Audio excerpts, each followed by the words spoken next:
주님께서 여러분과 함께 또한 사제와 함께 요한이 전한 거룩한 도입니다. 주님 영광 받으소서. 그날 곧 주간 첫날 저녁이 되자 제자들은 유다인들이 두려워 문을 모두 잠가놓고 있었다. 그런데 예수님께서 오시어 가운데에 서시며 평화가 너희와 함께 하고 그들에게 말씀하셨다. 이렇게 말씀하시고 나서 당신의 두 손과 옆구리를 그들에게 보여주셨다. 제자들은 주님을 뵙고 기뻐하였다. 예수님께서 다시 그들에게 이르셨다. 평화가 너희와 함께. 아버지께서 나를 보내신 것처럼 나도 너희를 보낸다. 이렇게 이르시고 나서 그들에게 숨을 불어넣으며 말씀하셨다. 성령을 받아라. 너희가 누구의 죄든지 용서해주면 그가 용서를 받을 것이고 그대로 두면 그대로 남아있을 것이다. 12제자 가운데 하나로서 쌍둥이라고 불리는 토마스는 예수님께서 오셨을 때 그들과 함께 있지 않았다. 그래서 다른 제자들이 그에게 우리는 주님을 배웠소 하고 말하였다. 그러나 토마스는 그들에게 나는 그분의 손에 있는 못자국을 직접 보고 그 못자국에 내 손가락을 넣어보고 또 그분 옆구리에 내 손을 넣어보지 않고는 결코 믿지 못하겠소 하고 말하였다. 여드레 뒤에 제자들이 다시 집 안에 모여 있었는데 토마스도 그들과 함께 있었다. 문이 다 잠겨 있었는데도 예수님께서 오시어 가운데에 서시며 평화가 너희와 함께 하고 말씀하셨다. 그러고 나서 토마스에게 이르셨다. 내 손가락을 여기 대보고 내 손을 보아라. 내 손을 뻗어 내 옆구리에 넣어 보아라. 그리고 의심을 버리고 믿어라. 토마스가 예수님께 대답하였다. 저의 주님, 저의 하느님. 그러자 예수님께서 토마스에게 말씀하셨다.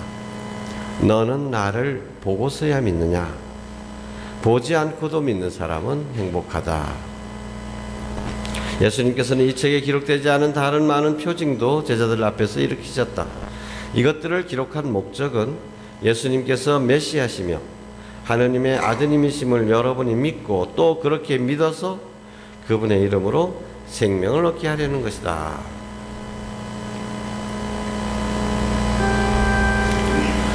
주님의 말씀입니다.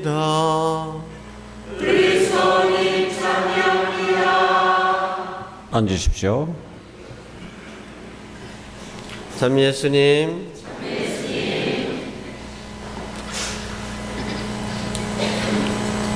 부활 대축일을 맞아서 다시 한번 부활하신 예수님의 기쁨과 그 평화가 여러분에게 가득하기를 기도합니다. 요즘 제주도에서는 비가 많이 내려가지고 생명의 기운으로 넘쳐 있습니다. 특히 제주도 사람들은 이맘때만 되면 매우 바쁩니다. 뭐 하러요? 고사리 캐러 다닌다고 바빠요. 오늘 성가대 온도 보니까 확 줄어버렸어. 다 고사리 필요했나? 이 고사리라는 게 참 묘하죠. 고사리는 어떤 사람은 심지어 9번까지 자란다고 합니다. 이 제주도 사람들이 다 꺾어버리는데 저 사람들 다 꺾어보나 없겠거니 하고 뒤따라 가보면 또 있고 또 여긴 다 꺾었다 행 뒤돌아서면 또 보이고 제주도 사람뿐만 아니라 육지 사람들까지도 다 내려와가지고 그렇게 고사리를 꺾어대는데 꺾어대도 또 나오고 하는 것이 이게 고사리입니다. 저는 고사리를 보면서 우리의 믿음을 생각하게 됐습니다. 우리의 믿음도 고사리 같은 것이 아니겠는가. 우리의 믿음은 고사리처럼 봄비를 맞으면 쏙 자라났다가 또 누게 와서 확 꺾어버립니다. 그러면 난 정말 나 믿는 사람인가 아닌가 몰라. 그런데도 뒤돌아보면 또 믿음이 또 어느새 또 자라나 있고 또 죄를 짓고 믿음이 사그러져 버리는가 하면 또 자라나는 것이 이렇게 우리의 믿음이 아닌가. 우리의 믿음은 이렇게 약하기 짝이 없습니다만은 그래도 또다시 도단하고 그래서 오늘 독서에서 두 번째 독서에서 사도 요한이 말하는 것처럼 세상을 이기는 사람이 누구겠습니까? 바로 믿는 사람이 아닙니까? 라고 얘기합니다. 가을에 보십시오. 그렇게 사람들이 고사리를 꺾어대는데도 강범은 완전히 고사리 맛이다. 여러분 모두 믿음으로 세상을 이기는 사람들이 되기를 바랍니다. 오늘 복음에서 토마스 사도에게 말씀하신 것이 아주 우리들에게 말씀하시는 것처럼 격려가 됩니다. 토마스야, 너는 나를 보고서야 믿느냐? 보지 않고도 믿는 사람은 행복하다. 여러분, 부활하신 예수님을 직접 눈으로 보지 못했습니다. 그럼에도 불구하고 믿고 있으니 여러분은 정말 복되신 분들이십니다. 원래 믿음이라는 것은 나약하기도 하거니와 믿음이라고 하는 것은 본래 보지 못하는 것을 선택하는 것입니다. 초심자들이 고해성사를 보게 되면 자주 하는 고백이 있습니다. 신부님, 하느님의 존재를 의심했습니다. 예수님의 부활을 의심했습니다. 여러분들도 그런 체험들이 다 있을 겁니다. 어떤 때는 내 안에 믿음이 충만한 것처럼 느껴질 때가 있는데 그 믿음이 도대체 언제 사라져 버렸는지, 갑자기 불현듯이 정말 하느님 계신가? 정말 예수님이 부활했나? 이런 게 확 나를 휘감을 때가 있어요. 그런데 초심자들은 이런 체험을 하게 되면 아이고 큰일 났다, 내가 죄를 지었구나, 이렇게 생각을 하시는데 사실 그것은 죄가 아닙니다. 죄가 아니라 오히려 믿는 사람들에게 있어서는 당연하게 생기는 현상인 것입니다. 여러분 중에 나는 한 번도 하느님의 존재를 의심해 본 적이 없다, 예수님의 부활에 대해서 의심해 본 적이 없다라고 하는 분은 생각 없이 사시는 분이거나 제대로 믿음을 갖지 못한 것이라고 말할 수 있습니다. 왜냐하면 믿음이라고 하는 그것이 성격 자체가 그런 것이거든요. 믿음은 아는 것과는 틀린 것입니다. 예를 들어서 지금 우리가 지구가 도느냐 태양이 도느냐라는 문제, 이게 몇백 년 전에는 지구가 도는 것이 아니라 태양이 우리를 돈다고 생각했었죠. 그런데 지금은 어떻습니까? 초등학교 못 나온 사람도 지구가 태양 주위를 도는 것이다라는 정도는 다 알고 있습니다. 그런데 누군가가 야 무슨 얘기냐, 지구가 돌고 있다니 무슨 말이냐, 지구는 고만이신데 태양이 도는데, 이렇게 얘기하면 그런 사람들 보고 우리가 뭐라 그럽니까? 믿음이 없는 사람이라고 말하지 않습니다. 그거는 믿음의 대상이 아니죠. 지식일 뿐입니다. 지식. 그래서 에이구 무식한 놈, 그렇게 얘기하잖아요. 무식한 거예요. 지식이 없는 겁니다. 믿음이라는 건 뭐냐? 그 믿음은 안 믿을 수도 있고 믿을 수도 있다는 거예요. 그런 가능성이 동시에 우리에게 주어집니다. 성종환인가요? 요즘 대한민국이 떠들썩하죠. 갑자기 죽으면서 자살해버리면서 억울하다고, 그래서 메모를 남겼습니다. 나 아무개한테 얼마씩 줬다. 근데 증거라는 것이 지금 상황에서는 그렇죠. 뭐 본인이 죽어버린 그 사람의 주장밖에는 없는 거죠. 그러면 이 받은 사람들은 어때요? 한결같이 나 돈 1원도 안 받았다 그러죠. 1원도 안 받았다 그러죠. 그러니까 1원도 안 받았다. 그러면 이 사람의 주장을 명백하게 검찰에서 다른 증거를 가지고 증명해내면 그때부터는 지식이 되는 거지만 지금 상태에서는 뭐가 됩니까? 이거는 이 사람을 믿을 거냐? 저 사람을 믿을 거냐? 이게 믿음인 것이죠. 믿음은 그래서 늘 불신, 의혹과 우리에게 함께 옵니다. 아주 자연스러운 것이라고 말할 수 있습니다. 그런데 하나님께서는 이 믿음을 귀하게 보시는 거예요. 왜? 안 믿을 수 있는 가능성이 있는데도 불구하고 믿었으니까. 여러분 생각해 보십시오. 뭐 세상 모든 사람들이 나를 손가락질 하는데, 나는 아닌데, 근데 딱히 증명도 못하고, 그런데 어떤 사람이 나를 믿어줬어. 그래, 세상 사람들이 다 뭐라 그래도 나는 너를 믿는다. 그랬을 때 얼마나 큰 기쁨이 되고 얼마나 큰 위로가 됩니까? 안 믿을 수도 있는데도 나를 믿어줬다는 거죠. 보십시오. 하느님께서는 우리에게 믿음을 바라시는 겁니다. 만약에 하느님께서 다른 방법으로 당신을 선택하라고 했으면 여러 가지 방법이 있었을 겁니다. 저는 사목자로서 내가 죽어서 하느님의 은총으로 하느님을 뵙게 된다면 하느님께 딱 따질 게 한 가지 있습니다. 하느님, 무사경 어렵게 만듭디가 이를. 그렇게 믿으라 해도 안 믿어지잖아요. 안 믿잖아요.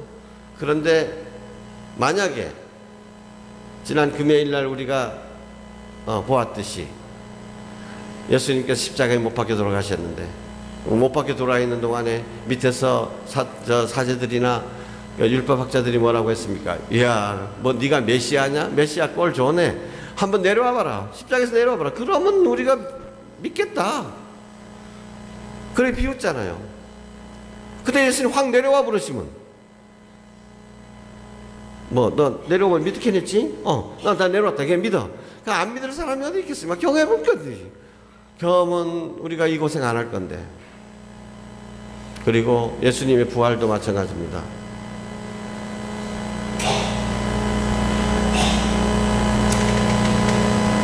그때 제자들한테, 야, 나 지금은 죽어도 사흘째 몇 시쯤에 부활할 거니까 너네 자지 마라. 그때 기다리라. 나 부활하는 거 꼭 봐야 된다. 아니면 헛고면 시간을 늦춰가지고 그 카메라가 발명됐을 때 그때 부활하셨으면, 그래서 카메라로 다 찍어 세계에 생중계를 해. 지금 예수님의 무덤이 열리고 있습니다. 예수님이 다시 살아나고 있습니다. 이거 생중계 해보면 예수님 부활의 적에 믿으라게 영 안 할, 우리가 뭐 헛수고할 필요가 뭐 있습니까? 다 믿을 건데. 근데 이건 아까 말씀대로 믿음이 아니라는 거죠. 이건 그렇게 되면 믿음이 아니라 지식이 되고 맙니다. 2000년 전에 예수님이 죽었다 다시 살아났어. 역사 교과서에 시험 문제로 나올 뿐입니다. 이건.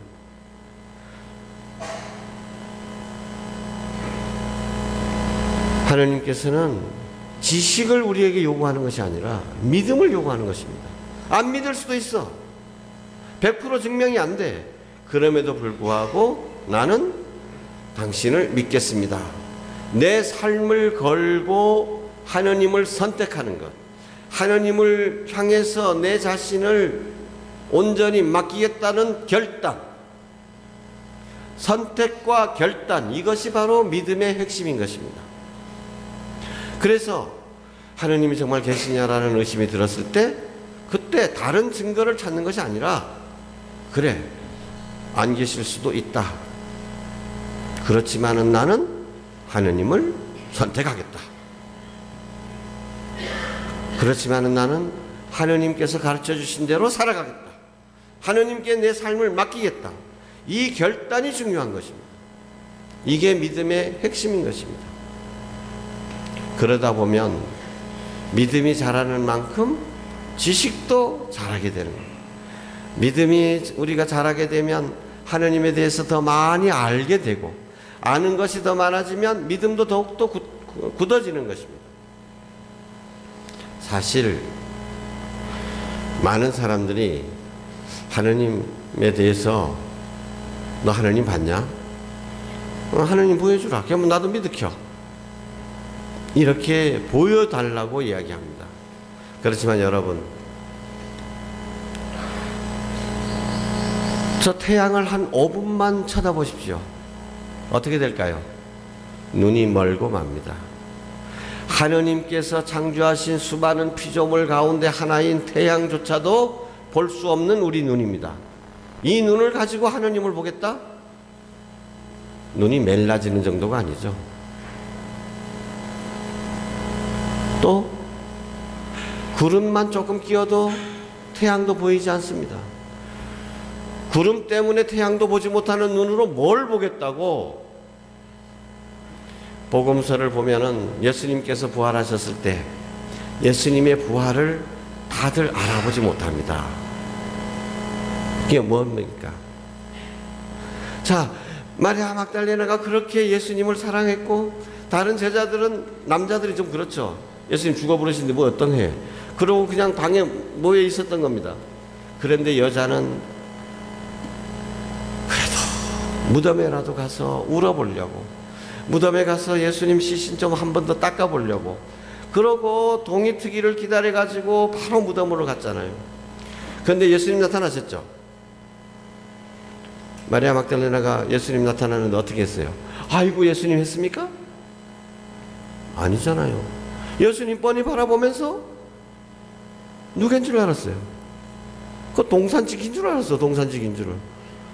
아이고, 예수님 시신 어디 모셔갑디가? 예수님한테 그따위 소리를 내고 있어. 무슨 얘기입니까? 이 눈으로는 예수님이 내 눈앞에 나타난다 하더라도 알아보지 못한다는 것입니다. 또 엠마오로 가던 두 제자들, 그래서 자기네들끼리 이거야 이럴 수가 있냐 하면서 가는데 예수님이 나타나셔서 동행하셔서 무슨 얘기들 경험수가? 아이고 당신도 예루살렘에서 오는 모양인데 그래 그거 얘기 몰라 마심? 예수님 얘기 몰라 마심? 그러고 예수님한테 막 경력이 오는 거예요. 부활하신 예수님은 이 썩어 없어질 눈으로 보는 것이 아니라는 거죠. 이 썩어 없어질 눈으로 봐도 모른다는 얘기입니다. 그러니까 예수님을, 부활하신 예수님을 바라보기 위해서는 믿음의 눈이 필요한 겁니다. 우리 영적인 눈이 필요한 거예요. 하느님을 보기 위해서도 역시 이 눈으로 보는 것이 아니라 영적인 눈으로 보게 되는 것입니다. 이 영적인 눈이 무엇이겠습니까? 바로 믿음이라는 것입니다. 믿음이 있는 사람에게는 보이는 것, 믿음으로 보는 것이에요. 근데 이 믿음이라고 하는 것은 결단이라는 것입니다. 주님, 저는 여기 주님이 계신지 확실히 알 수 없습니다. 그러나 저는 당신을 믿겠습니다. 어떤 때 참 주일미사 참석한다고 성당에 와서 앉았는데도 불구하고 성당이 휑한 느낌, 아무도 없는 느낌이 들어. 어떤 때는 성당에 딱 오면 예수님께서 나를 아이고 잘 왔다 하고 나를 반갑게 맞아주시는 느낌이 드는데, 어떤 때는 마음이 메말라가지고 예수님하고 불러봐도 예수님 어디이신지 전혀 느껴지지도 않아. 그렇지만 그때 믿음이라면, 주님, 저는 당신이 여기 계신다는 것이 하나도 느껴지지 않습니다. 당신이 안 계신 것만 같습니다. 그러나 주님, 저는 당신을 믿겠습니다. 저는 당신이 여기 계셔가지고 저를 지켜보고 계심을 저는 믿습니다. 그리고 정말 고난과 고난이 좀 엎친 데 덮친 격으로 그렇게 나를 괴롭히고, 그래서 하나님 정말 있는 거야, 뭐 내 기도도 안 들어주고 이건 믿어봐야 소용없지 않냐, 이런 생각이 나를 감싸고 있을 때도 정말 저는 당신이 나를 사랑하고 계시다는 걸 느끼지 못하겠습니다. 그러나 주님, 저는 당신을 믿겠습니다. 주님께서 나를 지켜보고 계시고 돌봐주신다는 것을 믿습니다. 앞으로 저를 이끌어 주시리라고 믿습니다. 이런 게 믿음이랍니다. 이렇게 믿음으로 자꾸 결단을 내리다 보면 믿겠습니다 하다 보면 우리의 믿음이 차곡차곡 쌓이고 굳어지게 되는 것입니다.